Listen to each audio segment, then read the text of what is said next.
ramasser des déchets ou du corail à l'aide d'une simple manette.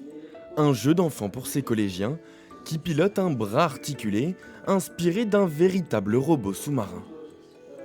Je connaissais pas du tout ce robot, enfin de nom, mais c'est impressionnant à voir et à faire, même si c'est qu'une maquette, c'est assez impressionnant de se mettre entre guillemets dans la peau du chercheur du coup.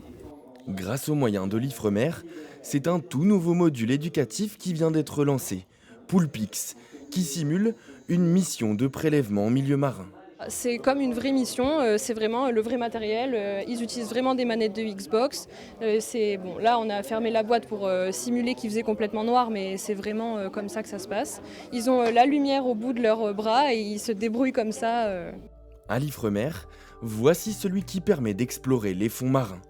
Le robot Ariane, capable de plonger à près de 2500 mètres de profondeur. En 10 ans, 300 explorations ont déjà été réalisées, une aide précieuse pour la recherche scientifique. En salle des machines aujourd'hui, Tanit, ingénieur, est aux manettes. On pilote les bras, le bras gauche qui est un bras 5 axes, donc qui a moins de dextérité, le bras droit qui a plus de dextérité parce que c'est un 7 axes, et on pilote les moteurs aussi. Donc on a 6 moteurs dans chaque direction.